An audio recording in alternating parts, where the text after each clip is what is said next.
Ngelekai ICC T20 World Cup ka New Zealand kadai ka tim ka badon jingkermen bandrung syaka Super 4 lani ka semi final naga Group 1 kat ba ka Australia ban ka England ompat la ban pentikna ka ka ban yorong nagi arteli tim syaka Super 4 haba pejah ka points ka Australia ka yo sun point naki South League jingelekai kat ba ka England kayo live point naki light league jingelekai Henry ka England gadon jingkermen bandrung syaka Super 4 lada ka job Persia ya kan New Zealand haga jingelekai kapanuan bat lada ka England kan rem Persia ya kan New Zealand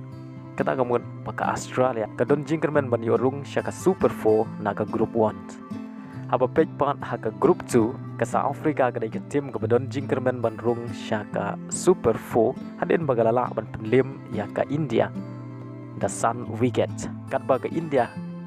kadon kam ban job sak kowe ke jingelekai kenang bukan yorung syaka Super 4 jong kani ka tournament adin bakala syak pelim ha ke South Africa bat ke India ka hapan job Persia ya ke Bangladesh ha ke jingelekai ke ban sawan ke jongka kenang bukan yo menrung syaka Super 4 lada ke India kan syarem ha ke Bangladesh kamut ba ke Pakistan bat ke Bangladesh kidai ki arteli ki tim ki badon jingkermen bandrung syaka Super 4 kat kum kan net run rate ke Pakistan ke yo plus non point nyau riusan kat ba ke Bangladesh ke yo minus iway san lai ke jingelekai ke bala syai ke sengi kan long naga Group 1 ke Afghanistan Persia ya ke Sri Lanka ke jingelekai ke baar ke long ke England Persia ya ke New Zealand agni ke jingelekai ke England ke hapan job ya ke New Zealand haga jingelekai haga Group 2 haga jingelekai ke meningkong ke Zimbabwe Persia ya ke Netherlands haga jingelekai ke baar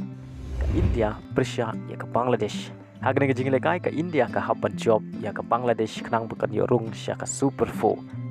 bad haga jingelekai ke balai kalong ke Pakistan Persia ya ke South Africa haga ke jingelekai ke South Africa ke hapan job ya ke Pakistan kenang bukan yorung syaka Super 4